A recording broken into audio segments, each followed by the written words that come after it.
Hi friends, welcome to Nandu பாப்பா kitchen.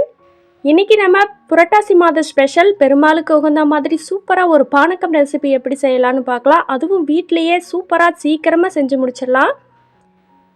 இப்போ இந்த ரெசிபி செய்கிறதுக்கு தேவையான அளவு நாட்டு சக்கரை எடுத்துக்கலாங்க. நீங்கள் எந்த அளவு செய்கிறீங்களோ அந்த அளவு நாட்டு சக்கரை எடுத்துக்கலாம். நீங்கள் செய்கிற குவான்டிட்டியை பொறுத்து சர்க்கரையோட அளவு மாறுபடுங்க.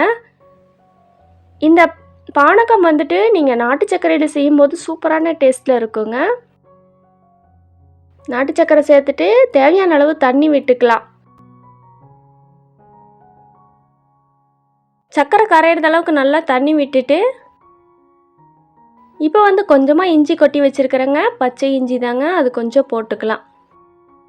நீங்கள் இஞ்சி இல்லாத பட்சத்தில் சுக்கு பொடி கூட சேர்த்துக்கலாங்க, சூப்பராக இருக்கும். கொஞ்சமாக கருவேப்பிலை இலைகள் சேர்த்துக்கலாம். அதுக்கப்புறமா கொஞ்சமாக புதினா இலைகள் சேர்த்துக்கலாங்க. இது நீங்கள் துளசி இலைகள் இருந்துச்சு அப்படின்னா கண்டிப்பாக சேர்த்துக்கோங்க. புரட்டாசி மாதம் துளசி இலைகள் சேர்த்து செய்கிறது ரொம்பவே ஸ்பெஷலுங்க. இப்போ நம்ம கட் பண்ணி வச்ச எலுமிச்சம்பழத்தை புழிஞ்சு விட்டுறலாம்.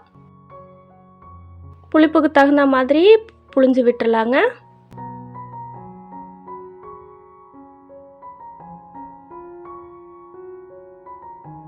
புளிச்சு விட்டதுக்கப்புறமா இப்போ நம்ம கொஞ்சமாக உப்பு சேர்த்துக்கலாம். நீங்கள் கோயில் பிரசாதமாக செய்கிறீங்க அப்படின்னா உப்பு சேர்க்காது செய்கிறது ரொம்பவே நல்லது. அதுக்கப்புறம் கொஞ்சமாக லெமனை கட் பண்ணி சேர்த்துக்கலாங்க. சின்ன சின்ன பீசஸாக லெமன் அந்த தோலை கட் பண்ணி சேர்த்துக்கலாம். இப்போ ஒரு ஸ்பூன் வச்சுட்டு நல்லா கலக்கி விட்டுறலாங்க. அதுக்கப்புறம் ஒரு டம்ளர் வச்சு நல்லா ஆற்றி விட்டுறலாம். நல்லா ஆற்றி விட்டுட்டிங்க அப்படின்னா அந்த சர்க்கரையெல்லாம் கரைஞ்சிட்டு அந்த இஞ்சியோட காரமெல்லாம் சேர்ந்துட்டு சூப்பரான டேஸ்ட்டில் தயாராகிரும். இதே போல் நீங்களும் வீட்டில் கோயில் பிரசாதமாக கூட செய்யலாம். புரட்டாசி மாதம் சனிக்கிழமைக்கு இதே போல் செஞ்சு பார்த்துட்டு எப்படி இருந்துச்சுன்னு சொல்லி மறக்காமல் கமெண்ட் பண்ணுங்கள். நம்ம சேனல் நந்து பாப்பா கிச்சனை லைக் பண்ணிவிட்டு ஷேர் பண்ணிவிட்டு இந்த ரெசிபி உங்களுக்கு ரொம்ப யூஸ்ஃபுல்லாக இருந்துச்சு அப்படின்னு உங்கள் ஃப்ரெண்ட்ஸ் அண்ட் ஃபேமிலிக்கு மறக்காமல் ஷேர் பண்ணிக்கோங்க.